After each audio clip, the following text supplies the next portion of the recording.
చైతన్య రథం ప్రేక్షకులకు, వీక్షకులకు, అభిమానులకు స్వాగతం, సుస్వాగతం, నమస్కారం. నేటి చర్చ. కూటమి ప్రభుత్వం ఏర్పడి 8 మాసాల నుండి 9వ మాసంలో అడుగుపెట్టిన నేపథ్యం. అలాగే జగన్ రెడ్డి ఈ 9 నెలల కాలంలో వేసిన తప్పటడుగులు. దీనిపై మనతో చర్చించడానికి మనతో పాటు ఉన్నారు జనసేన అధికార ప్రతినిధి కూసుంబడి శ్రీనివాసరావు గారు. నమస్తే శ్రీనివాసరావు గారు. సార్, కూటమి ప్రభుత్వం ఏర్పడి 8 నెలలు దాటి 9 నెలలు అడుగుపెట్టిన సందర్భం. అలాగే జగన్ రెడ్డి వేసిన తప్పటడుగులు, అపరిచితుడిలా ప్రవర్తిస్తున్న వేళ, దీనిపై మన ప్రజలకి మీ విశ్లేషణ అందజేయాలని కోరుకుంటున్నాం. కూటమి ప్రభుత్వం ఎటువంటి పరిస్థితుల్లో ఏర్పడిందో అన్నది ఒక విధమైనటువంటి చరిత్ర. ఎందుకంటే గత 5 సంవత్సరాల్లో 2019లో కొన్ని ప్రత్యేక పరిస్థితుల్లో ప్రజలు జగన్మోహన్ రెడ్డి చేసినటువంటి కొన్ని పనులు, అది పాదయాత్ర కావచ్చు, లేకపోతే ప్రజల్లో తిరిగి ముద్దులు పెట్టుకోవడం, రకరకాల కార్యక్రమాలన్నీ చేసి ఇచ్చినటువంటి కొన్ని హామీలు కావచ్చు, అది నిజంగా నెరవేరుస్తాడు అనేటువంటి ఉద్దేశంతో ఒక్క ఛాన్స్ అని అడిగినందుకు ఛాన్స్ ఇచ్చారు. దాదాపు 151 మంది ఎమ్మెల్యేలతోటి 22 మంది ఎంపీలతోటి మంచి మెజారిటీ ఇచ్చారు. సరే, అప్పుడు కూడా మనం గమనించవలసిన రామబ్రహ్మ గారు, చంద్రబాబు గారు కావచ్చు, పవన్ కళ్యాణ్ గారు కావచ్చు, ఒక స్టేట్మెంట్ ఇచ్చారు. ఏమని? ప్రజలు ఇచ్చారు వారికి మ్యాండేట్, వారికి కొంత సమయం ఇవ్వాలి పాలన గాడిలో పడాలంటే, ఆ తర్వాత వాళ్ళ పాలన సరిగ్గా లేకపోతే మాత్రం ప్రశ్నిద్దాం అనేటువంటి వ్యాఖ్యలు చేశారు. అది ప్రజాస్వామ్యానికి చాలా మంచిదండి. అది వచ్చిన తర్వాత అతను ఏ విధమైనటువంటి 5 సంవత్సరాలు కార్యక్రమాలు చేశాడో మీరు ఇందాక అన్నారు చూసారా, అపరిచితుడు. 2019 ముందు, 2019 తర్వాత అతనిలో ఒక విధమైనటువంటి మార్పు. 2019లో ప్రతి విషయంలోనూ కూడా ప్రజల్లోకి తిరిగిన వ్యక్తి ఏమైందో తెలియదు. 2019 తర్వాత అధికారంలోకి వచ్చిన తర్వాత ప్రజలకు వెళ్ళడానికి భయపడ్డాడు. పరదాలు కట్టుకుని, పోలీసులను అడ్డం పెట్టుకుని, ఎక్కడికెక్కడ ఒక విధమైనటువంటి బంధు వాతావరణంతో చెట్లు కొట్టేసి రకరకాలైనటువంటి విధానాలతో అతను చేశాడు. ఇక్కడ మనం ఒక విషయం గుర్తు చేసుకున్నాం సార్. అపరిచితుడు సినిమాలో అంటే ఎన్నికలకు ముందేమో శాస్త్రి గారిలా నటించాడు, ఎన్నికల తర్వాత ఏమో రెమోలాగా నటించాడు. రెమో బయటకు వచ్చాడనమాట. అతనిలో ఉన్న రెండో కోణం బయటకు వచ్చింది. అంటే నాకు అర్థం కాదు రామబ్రహ్మ గారు, ఏదైనా మాట్లాడితే వాళ్ళు ఏమంటూ ఉంటారంటే, ఇప్పటికీ ప్రతిపక్ష హోదా లేకపోయినా కూడా, పులివెందుల ఎమ్మెల్యేగా ఉన్నా కూడా మా నాయకుడికి Z+ కేటగిరీ కావాలి, రకరకాల మాటలు మాట్లాడుతూ ఉంటారు. అసలు ఎందుకు ఇవ్వాలంత సెక్యూరిటీ మనకు అర్థం కాదు. ఎందుకంటే మాజీ ముఖ్యమంత్రిగా లేకపోతే ఒక ఎమ్మెల్యేగా ఎంతవరకు ఇవ్వాలో అంతవరకు భద్రత ఇస్తారు. కిరణ్ కుమార్ రెడ్డి గారు ఉమ్మడి రాష్ట్ర ముఖ్యమంత్రిగా చేశారు. ఆయన ఇప్పటికే ఉన్నారు, బీజేపీ పార్టీలో ఉన్నారు. ఆయనకి ఎంతవరకు ఇవ్వాలో అంతవరకు ఇస్తారు మాజీ ముఖ్యమంత్రిగా. ఈయన కొత్తగా ఎందుకు అడుగుతున్నాడో అర్థం కాదు. నేను ఇందా చెప్తుంది అదే అండి. అధికారంలో లేని ముందు ప్రజల్లో తిరిగిన వ్యక్తి అధికారంలోకి వచ్చిన తర్వాత ఎందుకు అంత భయపడ్డాడు.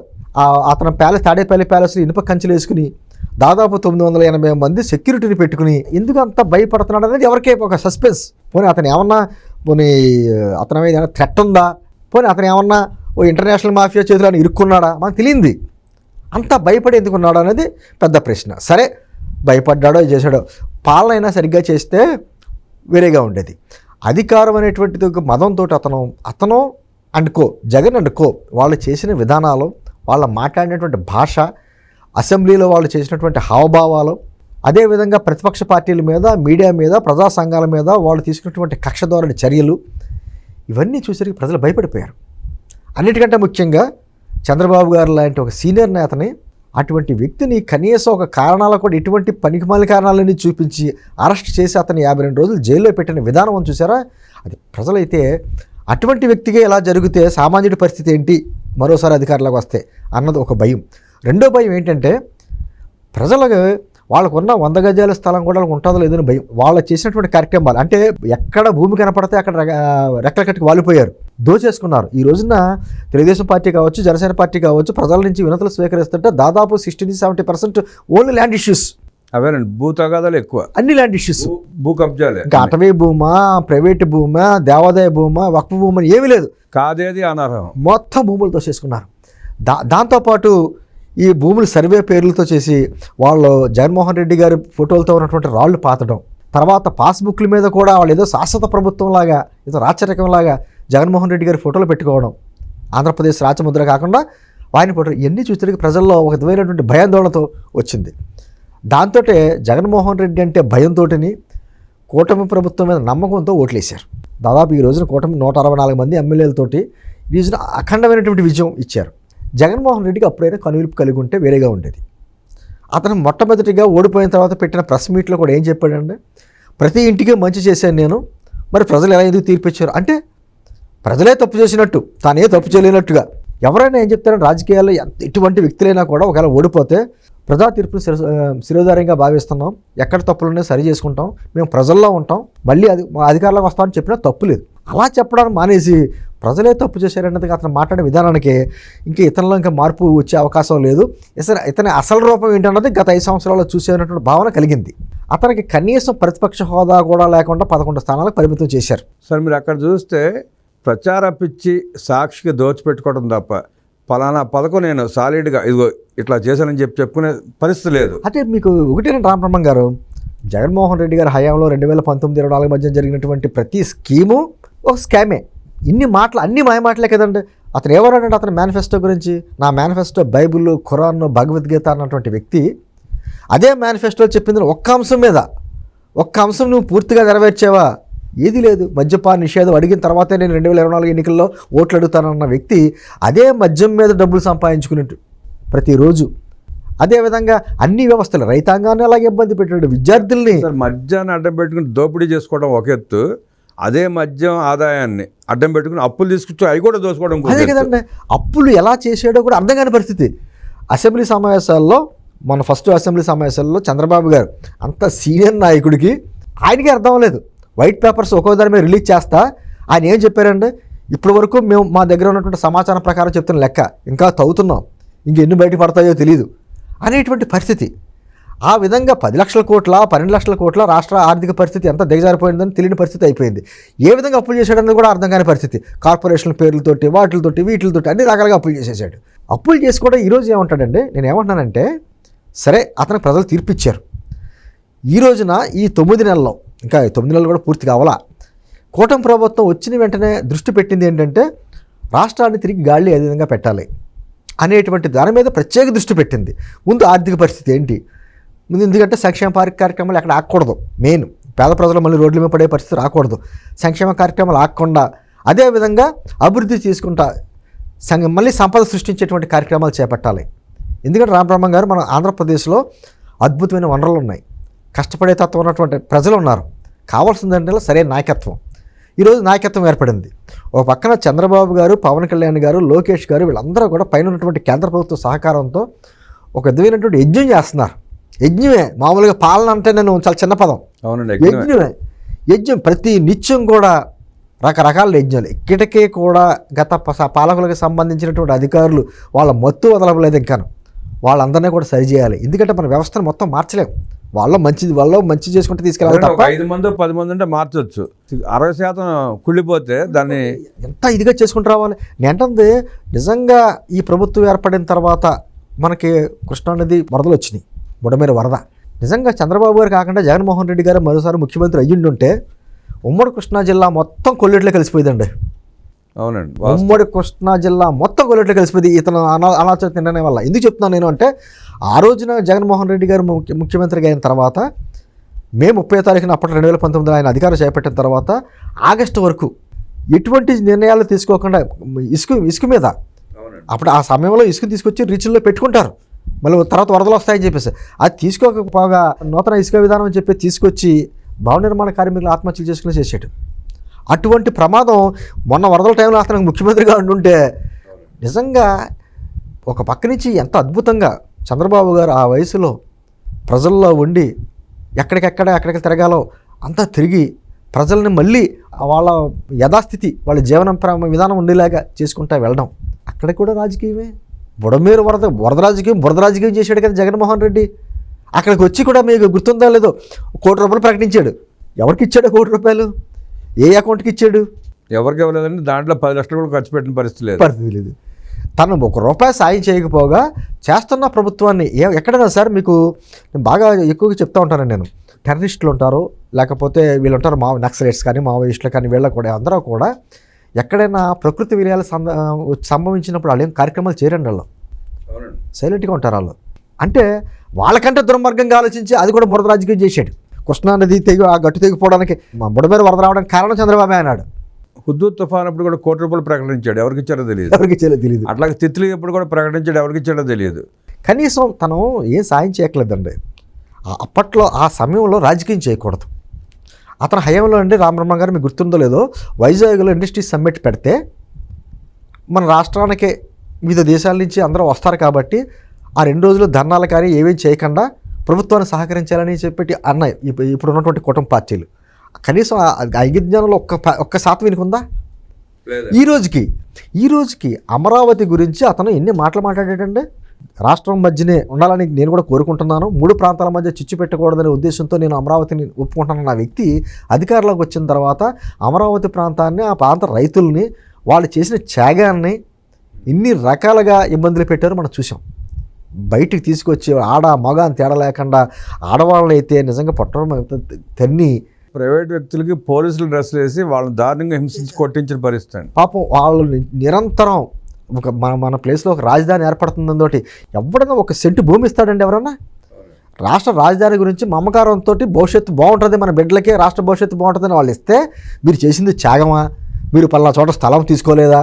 ఇవన్నీ మాట్లాడుతా అమరావతి ఆ ప్రాంతాన్ని కొన్నాళ్ళేమో శ్మశానం అన్నారు, కొన్నాళ్ళేమో ఎడారి అన్నారు, కొన్నాళ్ళేమో 3 పంటలు పండే ప్రాంతం అన్నారు, కొన్నిసార్లేమో ముంపు ప్రాంతం అన్నారు. ఏం మాట్లాడదో తెలియకుండా మానసికంగా శారీరకంగా హింసించారు. అదేవిధంగా పోలవరం అంటుంది వ్యవస్థలన్నీ చిన్నాభిన్న చేసినటువంటి వ్యక్తులు అమరావతిని అంత అపహాసం చేసి ఆ సచివాలయాన్ని కూడా తాకట్టు పెట్టి డబ్బులు తెచ్చుకొని సిగ్గులేని వ్యక్తులు. పైగా విచిత్రం అంటే అదేమో ముంపు ప్రాంతం అని చెప్పి ప్రచారం చేస్తారు. మళ్ళీ రైతులు ఇచ్చింది దేనికి? రాజధాని కడతానికి అని చెప్పి రైతులు ఇస్తే అక్కడ ఎస్సీ ఎస్టీలకి భూములు ఇస్తామని చెప్పేసి అంటే సమాజంలో కులాల మధ్య చిచ్చు పెట్టేటువంటి కార్యక్రమాలు. దాన్ని కమ్మ రాజధాని అని, భ్రమరావతి అని, కమరావతి అని రకరకాలుగా లెక్కలు తీసి చూడండి. జనాభా లెక్కలు ఎవరు ఏ మెజారిటీ వర్గాలు ఉన్నారంటే అంటే కేవలం ఇటువంటి కార్యక్రమాలు చేసి 3 రాజధానులు అని చెప్పేసి ఉన్న రాజధాని ఏమో చిన్నాభిన్నం చేసి 3 ముక్కలు చేసి ఆ విధంగా పోలవరం అంతకుముందు ఉన్న ప్రభుత్వం 72% పూర్తి చేసి వెళ్తే కనీసం 3% కూడా కంప్లీట్ చేయలేకపోయాడు. మాట్లాడితే ఏమంటాడు? మా హయాంలో కరోనా వచ్చింది అందుకని చేయలేకపోయాడు. కరోనా మేము ఒక్క ఆంధ్రప్రదేశ్లో ఇక్కడే కాదు కదా, ప్రపంచం అంతా వచ్చింది. ఈయనకే వచ్చినట్టుగా మాటలు. పోనీ కరోనా సమయంలో ఇంత చేస్తున్నావు కదా, కరోనా సమయంలో నువ్వేనా ₹1 ఏమైనా ప్రజలకు ఏమైనా చదివి ఇచ్చావా? పోనీ నీ నాయకులు ఎవరన్నా వచ్చి ప్రజలకు ఏమైనా సేవ చేశారా? అందరూ తలుపులేసి దాక్కున్నారు. నెంటుంది అటువంటి పరిస్థితి నుంచి కరోనా సమయంలో ఆయన చేసిన మంచి పని ఏంటంటే సంపాదించుకోవడానికి వైన్ షాపులు మాత్రం తెరిపించుకున్నాడు. అదొక్కటే చేశాడు ఆయన. అది చాలా విచిత్రంగా ఉంటుంది. జగన్మోహన్ రెడ్డి గారి కార్యక్రమాలు అంతా కూడా పైగా వైన్ షాపుల దగ్గర కాపలా ఎవరిని పెట్టాడు? టీచర్లు పెట్టాడు, ఉపాధ్యాయులు పెట్టాడు. సినిమా హాల్ దగ్గర టికెట్లు అమ్మడానికి మాత్రం ఎంఆర్ఓలని విఆర్ఓలని పెట్టాడు. అక్కడేమో బ్లాక్ టికెట్లు అమ్మించడానికి వాళ్ళతో పెట్టాడు, ఇక్కడేమో టీచర్లు పెట్టించాడు. అంటే ఏంటంటే వ్యవస్థల్ని ఎంత చిన్నాభిన్నం చేశాడో అంత చిన్నాభిన్నం చేశాడు. నేనేమంటానంటే ఒకసారి సంతోషంగానే ఉంటే ఒకసారి బాధగా కూడా మాట్లాడతాను. ఎందుకంటే ఈ కూటమి ప్రభుత్వం మీద 9 నెలల్లోనే చంద్రబాబు గారు వచ్చారు, ఈ ప్రభుత్వం ఏం చేయలేకపోతుంది, గత ప్రభుత్వ తాలూకు హింస చేసిన వాళ్ళందరూ కళ్ళ ముందు కనపడుతున్నారు, వాళ్ళ మీద చర్యలు తీసుకుంటలేదు అనేటువంటి నిందలు బయట నుంచి కాదు, ఇంట్లో పోరు కూడా ఉంది. మన పార్టీలోనే ఇన్ని మాట్లాడినారు, వాళ్ళంతా స్వేచ్ఛగా తిరుగుతున్నారు, వాళ్ళని ఏం చేయలేకపోతుందంటే ఆల్రెడీ జరుగుతుంది. ఎవరైతే సోషల్ మీడియా సైకోలు ఉన్నారో వాళ్ళందరూ పోలీస్ స్టేషన్లో కేసు ఎదుర్కొంటున్నారో, విచారణకు వెళ్తున్నారు, కోర్టులు అటెండ్ అవుతున్నారు. అదే సందర్భంలో ఎవరైతే విచ్చలవిడిగా అధికార మతంతో మాట్లాడారో మనం వంశీ గారిది చూసాం, వాళ్ళందరూ కూడా కోర్టుకి వెళ్తున్నారు కదా. సార్ ఇక్కడ ఈ ప్రజలు కానివ్వండి, పార్టీ కార్యకర్తలు కానివ్వండి, అభిమానులు కానీ ఈ వ్యాఖ్యలు మనం 2 రకాలుగా చూడవచ్చు. జగన్ రెడ్డి పందానేమో దోచుకోవటం, దాచుకోవటం, దోపిడీ అదొకటే ఆయన పంద. కూటమి ప్రభుత్వం వచ్చేటప్పటికి అభివృద్ధి చేయటం, పరిశ్రమలు తీసుకురావటం, జగన్ రెడ్డి చేసి పారిపోయిన అప్పులు తీర్చుకోవటం, వాటితో పాటు ఇవి కూడా చూడాలి. ఇది ఒక పార్ట్ మాత్రమే దీంట్లో. ఇదే పార్టీకి చేయలేరు కదా నిజంగా. అంటే వాళ్ళ ఆవేదనలోనే అసంతృప్తిని ఎందుకంటే అన్ని రకాలుగా హింసించాడు జగన్మోహన్ రెడ్డి. విపరీతమైనటువంటి గ్రామాల్లో కూడా ఒక ప్రైవేట్ పోలీస్ స్టేషన్ కింద ఏర్పడిపోయి చాలా బాధపడ్డారు. కాబట్టి ప్రజలు ఏమనుకుంటారంటే ఉపశమనం కోరుకుంటారు, ప్రక్షాళనగా సమయం పడుతుందండి అన్నారు. అంటే కానీ చంద్రబాబు గారు కానీ పవన్ కళ్యాణ్ గారు వీళ్ళ ఆలోచన ఎలా ఉంటుందంటే ముందు రాష్ట్రాన్ని తిరిగి గాడిలో పెట్టాలి. ఖచ్చితంగా మనం ఫస్ట్ నుంచి 0 నుంచి మళ్ళీ మొదలుపెట్టినట్టే. గత 2014-19 మధ్యన నిర్మించుకున్నది పడగొట్టేసాడు ఈయన. ప్రజావేదిక ఎలా కూల్చేశాడో అలాగే వ్యవస్థలన్నీ కూల్చేశాడు. ఈరోజు మళ్ళీ 0 నుంచి స్టార్ట్ అవ్వాలంటే మన పునాదులు గట్టిగా ఉండాలి. పునాదులు గట్టిగా ఉన్నప్పుడు రామబ్రహ్మం గారు పైన మనం 3 అంతస్తులు కడతావా 6 అంతస్తులు కడతావా కట్టుకోవచ్చు, ముందు పునాదులు గట్టిగా లేకపోతే. అందుకని చెప్పేసి ముందు రాష్ట్రాన్ని ఆర్థిక పరిస్థితిని అంతా చక్కదిద్దాం. అదేవిధంగా మన లోకేష్ గారు కూడా మాట్లాడుతున్నారు. నేను ఇండస్ట్రియలిస్టులతో మాట్లాడుతుంటే అందరూ ఒకటి అడుగుతున్నారు, మళ్ళీ జగన్మోహన్ రెడ్డి రాడు అనేటువంటి భరోసా ఇవ్వగలరా? ఎందుకంటే మీరు రోజు పెట్టుబడి పెడతాం, వస్తాం, ఇండస్ట్రీ స్థాపిస్తాం, మళ్ళీ కరెక్ట్గా బయటికి అంత వ్యవస్థ వచ్చేటప్పటికి మళ్ళీ జగన్మోహన్ రెడ్డి వస్తాం ఆ పరిస్థితి ఏంటి అనే భయం ఉందని చెప్పేసి అని అంటే వాళ్ళకి ఎంత భరోసా ఇవ్వాలి, ఎంత భయపడిపోయే వాళ్ళు. అదే సందర్భంలో అన్ని రకాలుగా అంటే ఇన్ని రకాలుగా మనం ఒక పక్కన చేసుకుంటా వెళ్తా తిరిగి రాష్ట్రాన్ని గాడిలో పెట్టుకునే కార్యక్రమం వెళ్తా కేంద్రం నుంచి ఎంతవరకు ఒడుపుగా సాధించుకోవాలో సాధించుకుంటా మన రాష్ట్రానికి శాశ్వతమైనటువంటి ఒక రాజధాని కంప్లీట్ అవ్వాలి, అదేవిధంగా పోలవరం కంప్లీట్ అవ్వాలి, వైజాగ్ రైల్వే జోన్ లాంటి విషయంలో సాధించుకోవాలి, తర్వాత 2 ఉత్తరాంధ్ర రాయలసీమకు సంబంధించిన వెనుకబడిన జిల్లాలకి సాధించుకోవాలి. ఎన్ని కార్యక్రమాలు జరుగుతున్నాయి. అయినా కూడా చంద్రబాబు గారు చాలా ధైర్యంగా నేను వచ్చిన వెంటనే పెన్షన్ స్కీమ్లో నేను పెంచుతానన్నారో పెంచారు, పాత బకాయిలతో కలిపి అవునండి ఇచ్చారు. దాంతోపాటు ఆయన చెప్పారు గతంలోని వాలంటీర్లు లేకపోతే అసలు పంచే పరిస్థితి లేదనేటువంటి వ్యవస్థ నుంచి ఈ రోజున 1వ తారీఖున అధికారులతోటే పంచేటువంటి కార్యక్రమాలు చేసుకుంటే వాళ్ళు. గతంలో ఉద్యోగులు ప్రమోషన్లు అడుగుతూ మానేశారు, మా జీతం వస్తే చాలు అనేటువంటి పరిస్థితి నుంచి ఈరోజు మళ్ళీ ఖచ్చితంగా మిగతా ఏరియర్స్ కాళ్ళు అడుగుతున్నారు, అంటే జీతాలు పడుతున్నాయి. అదేవిధంగా రైతులు అంటే ఎంత ఇన్ని చెప్పారండి వాళ్ళు, పంట అలా చేతికి అలా ప్రభుత్వానికి అలా అమ్మిన వెంటనే డబ్బులు వేసేస్తూ ఉన్నారు. 3 నెలలు 6 నెలల్లో డబ్బులు రాక బటన్ నొక్కుతాడే తప్ప ఈ డబ్బులు పడవు అనేటువంటి పరిస్థితి నుంచి ఈ రోజున వితిన్ అవర్స్ గంటల్లోనే రైతు అక్కడికి ఆన్లైన్ పెట్టి వాళ్ళకి ఎన్ని బస్తాలు మీ దగ్గర ఉన్నాయి, ఎక్కడ ఉన్నాయి, మీకు దగ్గరలో ఉన్న కేంద్రం ఏంటి, అంత సిస్టమేటిక్గా 24 అవర్స్లో డబ్బులు పడుతున్నాయి. రైతులు హ్యాపీగా ఉన్నారు. అదేవిధంగా గతంలో యువతనే నేను వచ్చిన వెంటనే 200 లక్షల ప్రభుత్వ ఉద్యోగాలు భర్తీ చేస్తానని చెప్పేసి మాయమాటలు చెప్పి ప్రతి సంవత్సరం జనవరి 1వ తారీఖున జాబ్ క్యాలెండర్ రిలీజ్ చేస్తానని మాయమాటలు చెప్పిన వ్యక్తి ఈ రోజున మీకు 5,000 జీతంతో అక్కడ సరిపెట్టడం కాదు, మీకు 25 సంవత్సరాల భవిష్యత్తు ఇస్తాం అనేటువంటి ఉద్దేశంతో ఈ రోజున స్కిల్ సెన్సెస్ చేసుకుంటూ వచ్చి ఎవరిలో నైపుణ్యత ఉందో వాళ్ళకి. అదేవిధంగా నా ప్రభుత్వం ఏ ప్రభుత్వం రామరామన్ గారు ఏ ప్రభుత్వం కూడా అందరికీ ప్రభుత్వ ఉద్యోగాలు ఇవ్వలేదు, ప్రభుత్వ ఉద్యోగాలు కొన్ని ఇస్తుంది, మిగతా వానికి ఉపాధి కల్పించాలి, ఉపాధి అవకాశాలు కల్పించాలంటే ఇక్కడికి పెట్టుబడులు రావాలి. ఈ రోజున టీసీఎస్ కావచ్చు, ఏమంటారు పెట్రోలియం ఆర్ఎస్ఎన్ఎల్ లాంటి కావచ్చు, పెద్ద సంస్థలు అందరూ కూడా వస్తున్నాయి. ఈరోజు టెస్లా కూడా మన ఆంధ్రప్రదేశ్ వైపు చూస్తుంది. ఈ రోజున గర్వంగా చెప్పగలం 2014-19 మధ్యన మనకు కియా వచ్చింది, 2024 తర్వాత మనకు టెస్లా రాబోతుంది. అద్భుతంగా చెప్పగలం. టెస్లా లాంటి సంస్థ మనకు వస్తే ఎన్ని వేల మందికి ఉపాధి కలుగుద్ది. అవునండి. అదేవిధంగా అంటుంది ఏ ప్రాంతానికి ఆ ప్రాంతం, రాయలసీమ ఎటువంటి పరిశ్రమలు పెట్టాలి, అదేవిధంగా కోస్తాంధ్రకు సంబంధించి వ్యవసాయ ఆధారిత పరిశ్రమ ఏమి రావాలి, ఉత్తరాంధ్రకు సంబంధించి ఇటువంటి ఫార్మా ఇండస్ట్రీస్ రావాలి అంటే ఆ విధమైనటువంటి డెవలప్మెంట్ చేసుకుంటా ఈరోజు మళ్ళీ వస్తున్నారు. అదేవిధంగా మహిళలకు సంబంధించి ఆల్రెడీ ఏవైతే మనం హామీ ఇచ్చామో హామీలు నెరవేర్చుకున్నటువంటి కార్యక్రమాలు ఈ జూన్ లోపల అందరికీ కూడా తల్లికి వందనం కార్యక్రమం కూడా ఇచ్చేలాగా గతంలో ఆయనకు చెప్పినట్టు మాటలు అందరూ ఎంతమంది పిల్లలు ఉంటే అంతమందికి ఇస్తారని చెప్పి ఒకరికి ఇచ్చిన పరిస్థితి, దాన్ని కూడా ఏంటి మనం గుర్తు చేసుకుంటే సార్, ఇప్పుడు జగన్ రెడ్డి ఎమ్మెల్యేగా పొడిచిన పులివెందుల్లో భారతిరెడ్డి గారు ఎన్నికల ప్రచారంలో కొట్టి మరీ చెప్పింది ఆవిడ, ఒకళ్ళుంటే కాదు ఇద్దరికైనా ఇస్తామని. ఎంతమంది పిల్లలు ఇచ్చేస్తామని చెప్పారు. వారు చెప్పిన హామీని కూడా నెరవేర్చలేకుండా ఇచ్చింది ఒక పిల్లాడికి, దాంట్లో కూడా 15,000 అని చెప్పి 2,000 కట్ చేసుకుని 13,000 ఇచ్చి ఆ 13,000 కూడా చేరేటప్పటికి 10,000 అయింది వీళ్ళకి. దాంతోపాటు ఏమవుతుందంటే ఇంకొకటి ఏంటంటే ఆ తల్లుల ఖాతాల్లో వేసేవారు, స్కూల్స్ ఏం చేసేవారు, మాకు అనవసరం, మీకు డబ్బులు పడ్డా లేదు, మాకు అనవసరం, మా ఫీజులు మాకు కట్టాలి అని చెప్పేసి అంతే కదా సార్ మరి అని చెప్పేసి వీళ్ళు అనేవారు. అంటే వీళ్ళకి స్కూల్స్ రన్నింగ్ చేసుకోవాలి కదా, ఫీజు రియంబర్స్మెంట్ అదే కదంటే మాట్లాడితే ఏమంటారు, ఫీజు రియంబర్స్మెంట్ మా రాజశేఖర రెడ్డి గారి మానస పుత్రిగా అంటారు, అక్కడేమో ఫీజు రియంబర్స్మెంట్ డబ్బులు ఏడు, అక్కడే చూస్తానేమో కాలేజీ వాళ్ళేమో పిల్లలకి హాల్ టికెట్లు ఇచ్చేవారు కాదు.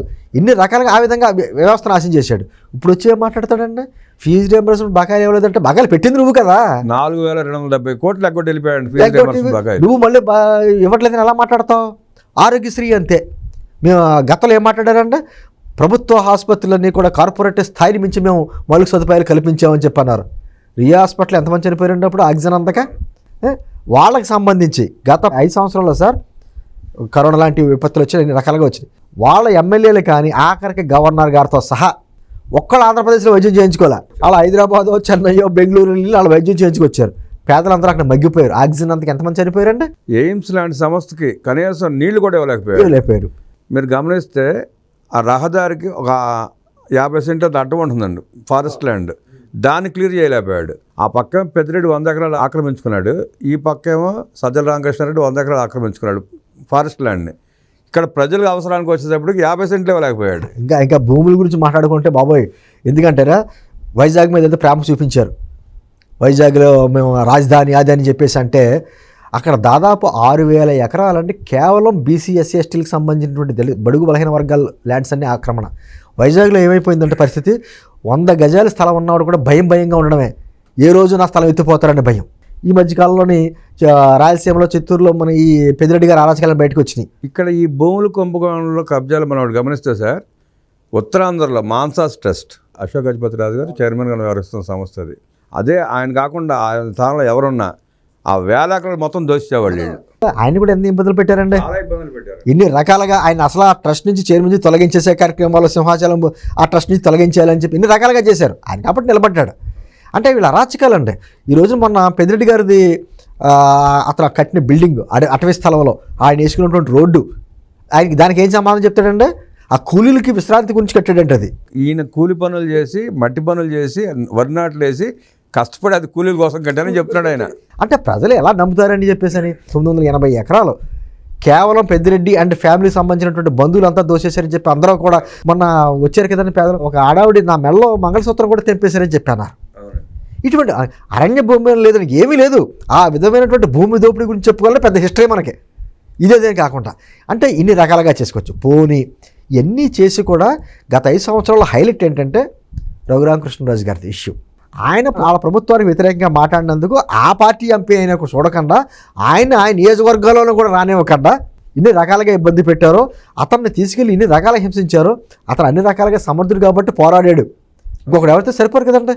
డ్రైవర్ సుబ్రహ్మణ్యం చంపితే ఏం మాట్లాడలేకపోయారు. అది నేను అంటాను రామబ్రహ్మం గారు, గత 2019లో జగన్మోహన్ రెడ్డి గారి గవర్నమెంట్ రావడానికి ఎక్కువగా కృషి చేసింది ఎవరినంటే దళితులు. పాపం దళితులు, ఎస్సీ ఎస్టీలు ఇతను ఏదో రాజన్న బిడ్డనో లేకపోతే ఏదో ప్రభావాలు చూపించి మైనార్టీలు కూడా కృషి బాగా చేశారు.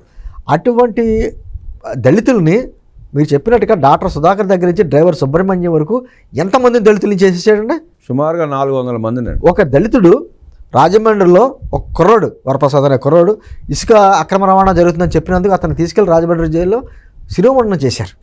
అతను ఏకంగా రాష్ట్రపతిగా లేఖ రాశాడు, నేను నక్సలైట్లో కలిసిపోతాను అని చెప్పేసి. అంటే అటువంటి అరాచకాలు 1, 2 అని కాకుండా ఈ విధమైనటువంటి అరాచకాలు మీడియా గొంతు నొక్కారు. ప్రతిపక్షాలకు సంబంధించినటువంటి వ్యక్తులకి అందరినీ మానసికంగా, ఇంకా చంద్రబాబు గారి భార్యని, లోకేష్ గారి భార్యని, పవన్ కళ్యాణ్ గారి భార్యని, పిల్లల్ని ఎన్ని రకాలుగా. పవన్ కళ్యాణ్ గారిని వైజాగ్ వెళ్ళినప్పుడు నిర్బంధించి అన్ని దారుణాలు చేశారండి. అసలు కనీసం హోటల్ నుంచి బయట రాకుండా ఆయన వైజాగ్ ఎయిర్పోర్ట్లో దిగితే ప్రజలకు కూడా అభివాదన చేయకూడదట, బయట రాకూడదంట, డోర్ తీయకూడదంట. అదే సందర్భంలో చంద్రబాబు గారు అరెస్ట్ అయిన టైంలో హైదరాబాద్ నుంచి ఆయన వస్తుంటే బార్డర్లో ఆపేసి ఆంధ్రలో అడుగుపెట్టినవకండి. ఆ 2 సందర్భాలు సార్, పవన్ కళ్యాణ్ గారిని నిర్బంధం చేయడం ఒకటి, చంద్రబాబు గారిని అరెస్ట్ చేయడం ఒకటి. ఆ రోజు ప్రజలు తిరగబడిపోయి ఉండుంటే ఆ ఇద్దరు నాయకులు మన మధ్య ఉండేవారు కాదేమో అనిపించింది. నిజమేనండి, దేనికైనా అతను సహాయం చేస్తాడు. ఎందుకంటే అతనికి అడ్డొచ్చే వ్యక్తిని తొలగించుకోవడం ఒక విధమైనటువంటి ఫ్యాక్షనిజాల్లో ఉంటాయండి. అన్నీ ఫ్యాక్షనిస్ట్ మెంటాలిటీలో వాళ్ళకి అడ్డొచ్చిన వాళ్ళని తొలగించేస్తారు. అటువంటి మెంటాలిటీతో ఉన్నటువంటి వ్యక్తి రాజకీయాల్లో విమర్శలు ఉంటాయి, ప్రతి విమర్శలు ఉంటాయి, రకరకాలుగా ఉంటాయి. కానీ ఒక భాష, మాట్లాడే విధానం, అదేవిధంగా ఆ వచ్చిన విమర్శకి సద్విమర్శ ఏ విధంగా చేసుకోవాలి అనేది అతనికి తెలియదు. తొలగించుకోవడమే. అతనితో పాటు అతనికి సంబంధించినటువంటి వాళ్ళు అనేక మంది ఇప్పుడు సోషల్ మీడియాలో సైకోలు, వాళ్ళు మాట్లాడిన భాష మార్ఫింగ్లు రకరకాలు. ఇప్పుడు కొత్తగా ఫైబర్ నెట్లో మనం చూస్తున్నాం, చంద్రబాబు గారిని, పవన్ కళ్యాణ్ గారిని, లోకేష్ గారిని మార్ఫింగ్లు చేసి రకరకాల క్యారెక్టర్ అసెషన్ చేసినటువంటి వ్యక్తులకి వాళ్ళు సినిమాలు తీస్తే వాళ్ళ ప్రభుత్వ సొమ్ములు మళ్ళీ వాళ్ళకి తరలించారు. అంతే అంటుంది రామబ్రహ్మ గారు. ఎన్ని చెప్పుకుంటా వెళ్తే దారుణాలు చేసిన వాళ్ళని ఈ 9 నెలల్లో ఒక పక్క నుంచి అభివృద్ధి మీద దృష్టి పెట్టాలి, సంక్షేమం మీద దృష్టి పెట్టాలి, ఈ కలుపు మొక్కలు ఏరుతూ ఉండాలి. నిజంగా జరుగుతున్నాయి. కాకపోతే ప్రజలకి ఏమవుతుందంటే వాళ్ళు చేసిన హింసకే వీళ్ళు చేస్తున్నటువంటి కార్యక్రమాలు చిన్న కనబడుతున్నాయి. అవునండి. అంటే ప్రజలకు ఒకటండి నమ్మకం, ఖచ్చితంగా చంద్రబాబు గారు అమరావతి కంప్లీట్ చేస్తాడు, పోలవరం కంప్లీట్ చేస్తాడు, రాష్ట్రానికి పెట్టుబడులు తీసుకురావడానికి కృషి చేస్తారు. ఈయన చేస్తున్న కృషికి పవన్ కళ్యాణ్ గారి తోడ్పాటు ఉంది, అదేవిధంగా పైనుంచి నరేంద్ర మోదీ గారి తోడ్పాటు ఉంది. ఖచ్చితంగా అభివృద్ధి విషయంలో ఎటువంటి డోకా లేదు. మాకు కావాల్సిందల్లా ఈ పనిమాలను అంత ఎరివేత కూడా చెయ్యాలి. ఇప్పుడు ఆ అభివృద్ధిని డైవర్ట్ చేయడానికి ఈ నీచ రాజకీయాలు మొదలుపెట్టారు. ఇతను వచ్చి అంటే తనకు లేనిది అడుగుతాడు. ఈ రోజున అసెంబ్లీకి వెళ్ళాడండి, సరే 11 నిమిషాలు మాట్లాడాడు, వెళ్ళాడు, వచ్చాడు, అరిచాడు, వెళ్ళాడు. ఇదే పరిస్థితి. అంటే ఏమన్నాడంటే, నేను అసెంబ్లీకి వెళ్ళను, నేను తాడేపల్లి ప్యాలెస్లో కూర్చుని ప్రెస్ మీట్ పెడితే దానికి సమాధానం అసెంబ్లీకి చెప్పాలి అన్నాడు. పాపం మా రఘురామకృష్ణరాజు గారు ఓటుకు 2 సెక్షన్లన్నీ బయటికి పెట్టి నువ్వు రాకపోతే అనర్హత ఏమిటి ఉంటుందని చెప్పి భయపడి వచ్చాడు. సరే భయపడాడో లేకపోతే వచ్చాడు, మళ్ళాంటి వాళ్ళు ఏమంటామంటే ఖచ్చితంగా రావాలి, అసెంబ్లీకి రావాలి, మాట్లాడాలనే కోరుకుంటాం. సరే వచ్చాడు, వచ్చినాడు కాసేపు ఉన్నాడా, కనీసం గవర్నర్ గారి ఆ స్థానానికైనా గౌరవం ఇవ్వకుండా, ఆయన ప్రసంగం పూర్తిగా వినకుండా నినాదాలు ఏంటి, ప్రతిపక్ష నేత హోదా కావాలని చెప్పేసి నినాదాలు. ఎందుకు ఇస్తారండి? గవర్నర్ గారు ఇస్తారా ప్రతిపక్ష నేత హోదా? చంద్రబాబు గారు ఇస్తారు, ముఖ్యమంత్రి స్థానంలో ఆయన ఇస్తాడా? స్పీకర్ ఇస్తాడా? వాళ్ళు ఎందుకు వాకౌట్ చేశారంటే సార్, అక్కడ 11 నిమిషాలు మాట్లాడాడు, ఆయన అవ్వగానే 11 మంది ఎమ్మెల్యేలు తీసుకుని వెళ్ళిపోయాడు. నేను అంటుంది సరే 11 నిమిషాలు అరిసే వెళ్ళిపోయావు, నీకు ఎవరిస్తారు? ముఖ్యమంత్రి స్థానంలో కూర్చోబెట్టాలన్నా ప్రతిపక్ష స్థానంలో కూర్చోబెట్టాలన్నా ప్రజలు నిర్ణయిస్తారు. ప్రజలు నీకు ప్రతిపక్ష నేత హోదా ఇవ్వలేదు, కనీసం నీకు ఏమైనా 18 సీట్లు వచ్చి ఉంటే ప్రతిపక్ష నేత హోదా అవదు. అది చంద్రబాబు గారి చేతిలోనో, స్పీకర్ గారి చేతిలోనో, గవర్నర్ గారి చేతిలో ఉండదు, రాజ్యాంగబద్ధంగా రావాల్సిందే అంటుంది. అదే అంటాడు. ఇప్పుడు చంద్రబాబు గారికి ఇష్టం అండి, రామబ్రహ్మం గారు అంటే ఇష్టం, ఆయన తీసుకెళ్ళి పలానా జిల్లా కలెక్టర్ చేసేప్పుడు చేయలేరు. ఈ సందర్భంగా సార్ 11 మంది బయటకు వచ్చారు, 11 నిమిషాలు బయటకు వచ్చారండి. మళ్ళీ అది కూడా టైం చూసుకొని 11 నిమిషాలే. తర్వాత మైకుల ముందుకు వచ్చి మాట్లాడడం మొదలుపెట్టారు. మిగతా వాడు అందరికీ తెలియదు అనుకోండి, బోత్స సత్యనారాయణ లాంటి సీనియర్ వ్యక్తి 40 సంవత్సరాల ఇండస్ట్రీలో ఉన్నాడు, ఒకానొక టైంలో ముఖ్యమంత్రి అవుతాడని కూడా అనుకున్నారు. అలాంటి వ్యక్తి మైక్ ముందుకు వచ్చి మాకు 40% వచ్చింది కాబట్టి మాకెందుకు ఎవరైనా అడుగుతాడేంటి సార్ ఆయన? ఇంకా అదృష్టం 40% మాకు ఓటు ఉంది కాబట్టి మాకు మా నాయకుడికి 2 సంవత్సరాలు ముఖ్యమంత్రి పదవి కూడా కావాలని అడగలేదు, అక్కడ సంతోషమే. ఇంకా ప్రతిపక్ష నేత హోదా కావాలని అడుగుతాడు. అంటే నేను అనుకోవడం అంటే రామబ్రహ్మం గారు రౌతుని బట్టి గుర్రం ఉంటుంది అన్నట్టుగా. ఇప్పుడు నిన్న మాకు పవన్ కళ్యాణ్ గారు అఖిలపక్ష సమావేశం పెట్టారు, కండిషన్స్ పెట్టారు అన్నీ. అంటే నేను ఏమంటారంటే సలహాలు సూచనలు అన్నీ ఇస్తా పాటు ఖచ్చితమైన కొన్ని కండిషన్స్. వైఎస్ఆర్ కాంగ్రెస్ పార్టీ వారికి సంబంధించిన భాష మీరు మాట్లాడొద్దు, వాళ్ళు రెచ్చగొట్టే మాటలు మాట్లాడతారు, ఒకవేళ వస్తే రెచ్చగొట్టే మాటలు మాట్లాడతారు, రెచ్చిపోయి ఆ భాష మాట్లాడొద్దు, హుందాగా వ్యవహరించాలి, మనం అంతా కూడా స్టడీ చేసుకుని వెళ్ళండి అనేటువంటి మాట చెప్పారు. అది అక్కడ లేదండి. అక్కడ ఇప్పుడు నాయకుడిని బట్టే వెనకాల వాళ్ళు వ్యవహరిస్తూ ఉంటారు. మా నాయకుడిని సంతృప్తిపరచాలంటే ఏం మాట్లాడాలి, గతంలో కొడాలని మాట్లాడిన భాష, పేరునాన్ని మాట్లాడిన భాష, అమర్నాథ్ లాంటి ఈ భాష మాట్లాడితే అప్పుడు ఖండించాడు అనుకోండి జగన్మోహన్ రెడ్డి, ఈ తప్పు అలా మాట్లాడకూడదంటే లాగేవారు. కానీ ఆయనకి అదే నచ్చింది, ఆ భాషే నచ్చింది, ముసిముసిలో నవ్వుకున్నాడు. అందుకని మా నాయకుడికి ఇదే ఇష్టం కాబట్టి అని చెప్పేసి అని అదే కంటిన్యూ చేశారు. ఈరోజు అనిపిస్తున్నారు అనుకోండి. నేను ఏమంటున్నానంటే ఈ రోజున రాజ్యాంగం, విధానాలు, వ్యవస్థలన్నీ ఉంటాయి, అంతేకాని ఎవరికి లేని విధంగా ప్రజలు ఇవ్వని హక్కుల గురించి ప్రతిపక్ష నేత హోదా కావాలి అంటాడు. అసలు సార్ నువ్వు వచ్చి ఈరోజు గవర్నర్ గారి ప్రసంగం అయిపోయింది కదా, రేపు పొద్దున్న దాని మీద చర్చ ఉంటుంది, గవర్నర్ గారి ప్రసంగం మీద చర్చ ఉంటుంది. నువ్వు కూర్చుని గవర్నర్ గారితో అన్ని కూటమి ప్రభుత్వం అబద్ధాలు మాట్లాడించిందని మాట్లాడు, నిలదీ, నీ దమ్మేంటో తెలుస్తుంది. అప్పుడు నువ్వు గతంలో నువ్వేం చేసావు, ఇప్పుడు ఏం చేసిందో కూటమి ప్రభుత్వం అనేది ఒక చర్చ జరుగుద్ది. అప్పుడు ప్రజలు డిసైడ్ చేసిన వాళ్ళు ఏంటి అన్నది. అప్పుడు నిజంగా నువ్వు వచ్చి మాట్లాడిన సందర్భంలో నీకు మాట్లాడినవ్వకుండా మైక్ కట్ చేస్తే అప్పుడు బయటికి వెళ్ళి ఇదిగో నేను మాట్లాడతాకు వస్తే నా మైక్ కట్ చేశారని చెప్పి ప్రజలు నిర్ణయిస్తారు. ప్రజలు డిసైడ్. అసలు నువ్వు రాలేదే, అసలు ఎప్పుడు కూర్చుని మాట్లాడలేదే, నా మైక్ కట్ చేస్తారని ముందే ఊహించేసుకుంటావు ఎందుకు అలాగా? అంటే ఇవ్వలేని ప్రజలు ఇవ్వని పదవులు అడుగుతాడు, ముందే ఊహించుకుని ఇటువంటివి కూడా నేను రానని మాట్లాడతాడు. అసలు అసెంబ్లీ వెళ్ళడం అంటే వాళ్ళకి ఇచ్చి ఎందుకు ఇస్తారంటే దాదాపు 2 లక్షల 2.5 లక్షల మంది ఒక అసెంబ్లీ నుంచి పంపించారంటే మా నియోజకవర్గ సమస్యల గురించి మాట్లాడతావు, అదే సందర్భంలో రాష్ట్ర సమస్యల గురించి మాట్లాడతావు అనేటువంటి విషయం మాట్లాడతారు. అందులో కొత్తగా ఎన్నికైనటువంటి ఎమ్మెల్యేలు కూడా ఉన్నారండి వీళ్ళు. వాళ్ళు ఏమనుకుంటారండి అసలు? పాపం వాళ్ళకి కూడా కోరుకుంటుంది కదా, అసెంబ్లీలోకి వెళ్ళాలి, మాట్లాడాలి, మా గళం వినిపించాలి, మా నియోజకవర్గ ప్రజలు అదిగో మా ఎమ్మెల్యే మాట్లాడతాడని చెప్పుకోవాలని ఒకటి ఉంటుంది. మరి వాళ్ళ భవిష్యత్తు కూడా నాశనం చేసేవే. ఇప్పుడు తెలంగాణలో ఉందండి, కేసీఆర్ గారు వెళ్ళకపోయినా మిగతా వాళ్ళందరూ వెళ్తున్నారుగా, వాళ్ళు బలమైనటువంటి వాదన వినిపిస్తున్నారు కదా, కొన్ని మీ వాళ్ళు పంపించాలిగా, అది పంపించడం అంటే తనకు లేనిది ఎవరికీ ఉండకూడదు. అంటే ఇటువంటి వ్యక్తులు అంటే ఆంధ్రప్రదేశ్ రాజకీయాల్లో రామబ్రహ్మం గారు ఆ అసెంబ్లీలో ఎటువంటి మేధావులు, ఎటువంటి యోధాని యోధులు ఎంతమంది ఉండేవారండి. అక్కడ దాకా మనకు తెలిసినప్పుడు కొత్తలో కూడా చంద్రబాబు గారికి, రాజశేఖర రెడ్డి గారికి అధికారంలో ఎవరన్నా కూడా వాళ్ళు ఎంత హుందాగా చర్చలు జరిగి ఎక్కడన్నా పొరపాటు మాట్లాడితే వెంటనే సరి చేసుకునేవారు, ఆ వ్యాఖ్యలు ఉపసంహరించేవారు. అటువంటి సభా సాంప్రదాయాలు ఎక్కడున్నాయండి వీళ్ళకి? అంటే విధానాలు తెలీదు. కేవలం ఏంటంటే జగన్మోహన్ రెడ్డి ఏదో బురద జల్లాలి, ఆయనకి సంబంధించి నేను ఈరోజు చూశానండి, టీవీలు చూస్తుంటే అన్ని ఛానల్స్ గవర్నర్ గారి ప్రసంగం ప్రసారం చేస్తుంటే వారి ఛానల్ మాత్రం బయటకు వచ్చి ఈ కారు కోతలకు వస్తారు, అది మాత్రం చూపిస్తుంది. అంటే కనీసం వాళ్ళకి ఏంటంటే సాంప్రదాయాలు కూడా తెలియవు. కనీసం గవర్నర్ గారికి ఆ సీటుకి ఇవ్వాల్సిన గౌరవం కూడా ఇవ్వడం లేనటువంటి పరిస్థితి. ఇవాళ ఆ సీనరీ మొత్తం చూస్తే ఒకటి అర్థమైంది సార్, రఘురామకృష్ణరాజు గారు, అయ్యన పాత్రుడు గారు ఈరోజు రాకపోతే అనర్హత వేటు వేస్తే పులివెందులకు మళ్ళీ బై ఎలక్షన్లో మనం పోటీ చేసే పరిస్థితి లేదు. అంటే ఈ 11 మందిలో సుమారుగా 9 మంది 10 మంది ఓడిపోయే పరిస్థితి అండి. జగన్ రెడ్డి కష్టపడితే గెలుస్తాడేమో. ఆ పరిస్థితిలో అనర్హత వేటని తప్పించుకోవడానికి అసెంబ్లీకి వచ్చి డిస్టర్బ్ చేసి సంతకం పెట్టి జీతాలు తీసుకుని 11 నిమిషాలు పారిపోయాడు ఆయన. అంటే రామబ్రహ్మ గారు ఒకటి ఉంది ఇక్కడ, ఈరోజు అసెంబ్లీ సెషన్స్ కౌంటింగ్లో రాదు సార్ ఇది. ఓకే, ఈరోజు గవర్నర్ గారి ప్రసంగం అసెంబ్లీ సెషన్స్ కౌంటింగ్లోకి రాదు. రేపు చర్చకి రావాల్సిందే. రాకపోతే మళ్ళీ అనర్హత వేట అట్టాగా ఉంది, పెండింగ్ ఉంది. రేపు కానీ లేకపోతే 28వ తారీఖున బడ్జెట్ సెషన్స్లో కానీ లేకపోతే 3వ తారీఖున మళ్ళీ ఈ సెషన్స్లో ఏదో సెషన్లో ఒకసారి రావాల్సిందే, చర్చలో పాల్గొనాల్సిందే, వచ్చి సంతకం పెట్టి వెళ్ళిపోతాడా, చర్చలో పాల్గొంటాడో వేరే విషయం. ఖచ్చితంగా రావాలి. ఈ రోజు కౌంటింగ్లో రాదు. నాకున్న సమాచారం ప్రకారం రేపు వస్తాడని చెప్పి నేను అనుకోవట్లే. రేపు పొద్దున ఏదో కడప ఉందట, కడప నుంచి మళ్ళీ బెంగళూరు ప్యాలెస్కి వెళ్ళిపోతాడట రేపు పొద్దున అతని షెడ్యూల్. సరే, అతను వెళ్ళిపోయాడు. మిగతా ఎమ్మెల్యేలు పంపుతాడా లేనది కూడా పెద్ద క్వశ్చన్ మార్క్. రానలందరికీ అనర్థం పడినట్టే. నేను అంటుంది ఇటువంటి నాయకులు ఆంధ్రప్రదేశ్లో పుట్టడం నిజంగా ఆంధ్రప్రదేశ్ దౌర్భాగ్యం. నేను ఇంకో రకంగా అనుకుంటానంటే, రఘురామకృష్ణరాజు గారు పదే సెక్షన్ చెప్పకపోయింది, నిర్ణయం తీసుకుంటే వేరుగా ఉండేదేమో. నిజంగా ఒక విధంగా సాయం చేశాడు ఆయన. ఇది ఒక సెక్షన్ ఉంది, ఈ సెక్షన్ ప్రకారం 60 రోజులు కానీ అసెంబ్లీ సమావేశాలు రాకపోతే నీ మీద అనర్హత వేటు పడుతుందని ఒక విధమైనటువంటి హెచ్చరిక చేసి రప్పించేలా చేశాడు ఆయన.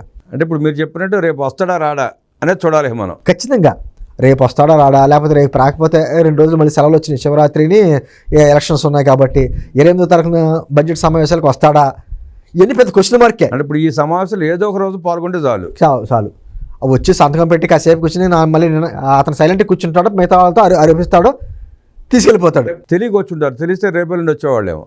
ఏం జరుగుతుంది. యాక్చువల్గా ఈ రోజుది కౌంటింగ్లో రాదండి. అది శాసనసభ ఏంటి, సమావేశాలు ఏంటి, తర్వాత దానికి ఉన్నటువంటి నియమ నిబంధనలు ఏంటి అనేది ఒక స్టడీ తెలియాలి కదా.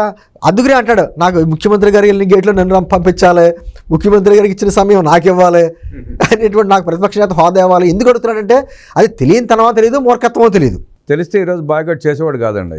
అదే అటువంటి అంటుంది.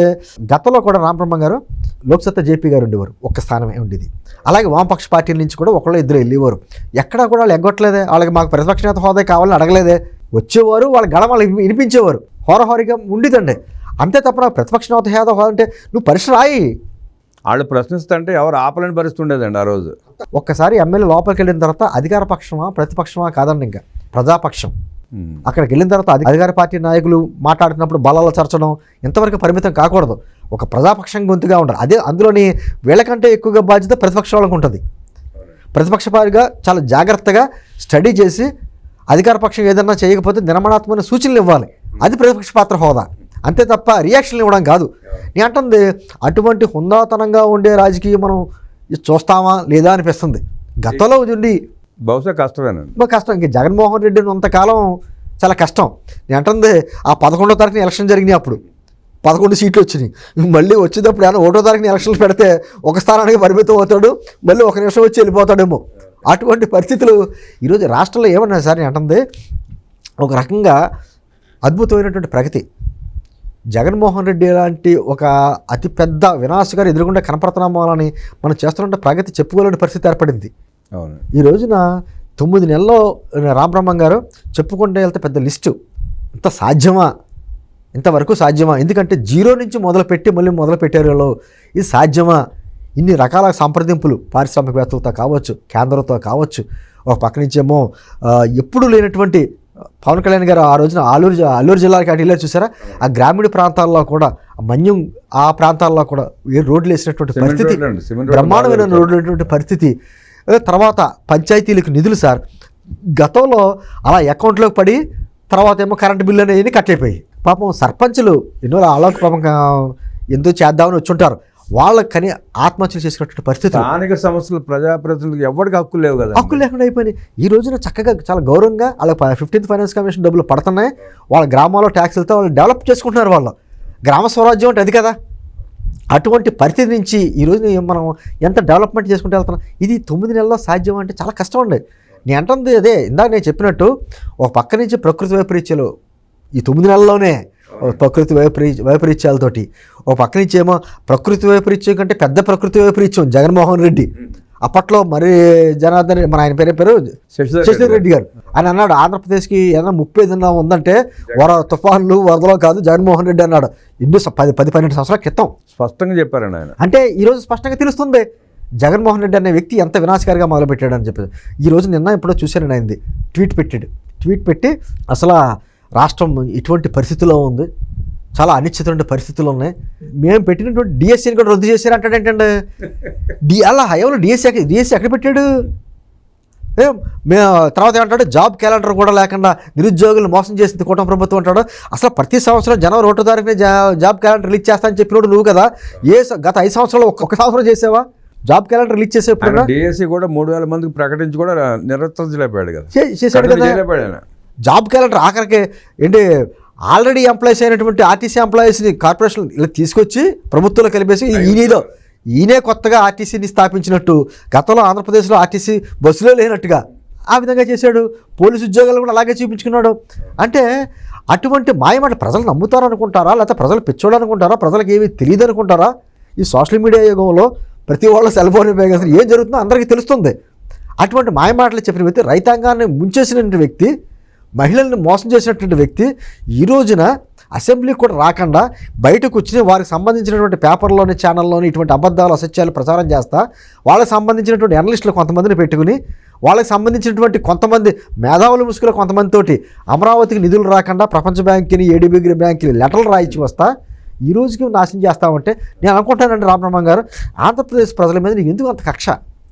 ఏం చేశారు ఆంధ్రప్రదేశ్ ప్రజలు? నీకు అవకాశం ఇచ్చారు కదా, 151 మంది ఎమ్మెల్యేలు ఇచ్చారు, 22 మంది ఎంపీలు ఇచ్చారు కదా, ఇంకా ఏం చేయాలి నీకు? అలా ఇచ్చినందుకు కూడా వాళ్ళు పాపం 5 సంవత్సరాలు అన్నీ మూసుకూర్చున్నారు.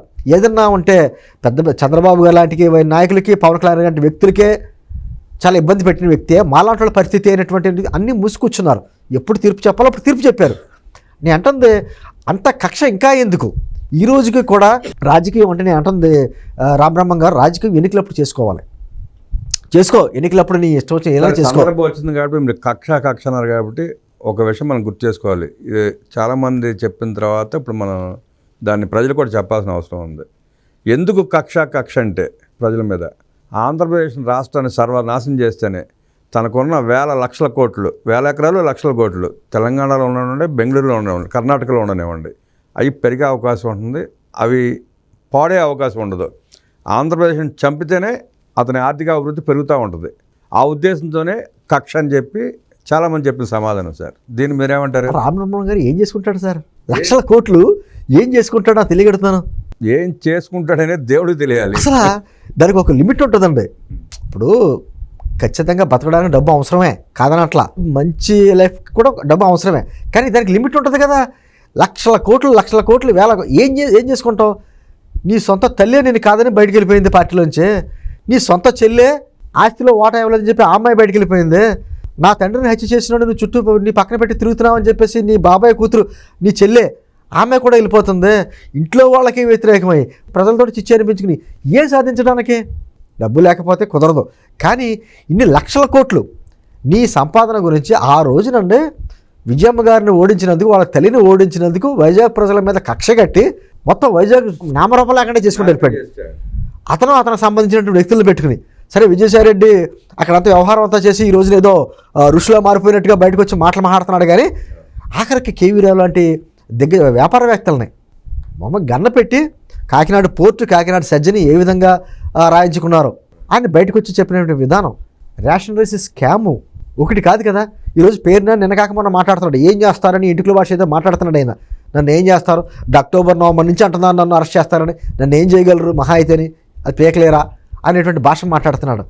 అంటే వీళ్ళంతా కూడా ఒక పక్కన అతను దీని ఏమంటారు పెనాల్టీ కట్టాడు అంటే మీనింగ్ ఏంటి? ఒప్పుకున్నాడు, తప్పు ఒప్పుకున్నట్టే కదా. అయినా కూడా నిస్సిగ్గుగా అతను కానీ అతనికి సంబంధించినటువంటి జనాలు కానీ ఈ రోజున మళ్ళీ అధికారులకు వస్తా 30 సంవత్సరాలు ఉంటానంటామండి. అసలు చంద్రబాబు గారు చేసిన అభివృద్ధిని ఎన్ని రోజులు చెప్పుకున్నా తరగదు. అలాగే జగన్మోహన్ రెడ్డి చేసిన అవినీతిని, దుర్మార్గాలను ఎన్ని రోజులు చెప్పినా తరగదు. ఈ రెండు తరగని వ్యవహారాలు. మళ్ళీ ఇంకో సందర్భంలో ఇంకో డిబేట్ చేద్దాం సార్, మనం చర్చ చేద్దాం. అట్లాగే కొత్త సమస్య తీసుకొచ్చారు ఇప్పుడు వాళ్ళకి. జగన్మోహన్ రెడ్డి పార్టీ కొత్త సమస్య సృష్టించారు. మీరు ఈరోజు పరిగణలోకి రాదని మీరు అంటున్నారు, వస్తుందనుకున్న వాళ్ళు వచ్చి బాయ్కాట్ చేసి వెళ్ళిపోయారు అమ్మాయ అని ఊపిరి పీల్చుకుని. రేపు రావాలంటే వాళ్ళ పరిస్థితి ఎట్లా ఉంటుందో కుర్తులు పడ్డ ఎలుకలా కొట్టుకునే పరిస్థితి అది వాస్తవంగా. ప్రజలారా గమనించారుగా, విన్నారుగా. జనసేన అధికార ప్రతినిధి కూసుంపూడి శ్రీనివాసరావు గారు మనకు అనేక విషయాలు చెప్పారు. అది పులా మచ్చల పులా తేల్చుకోవాల్సింది మీరే. నమస్కారం.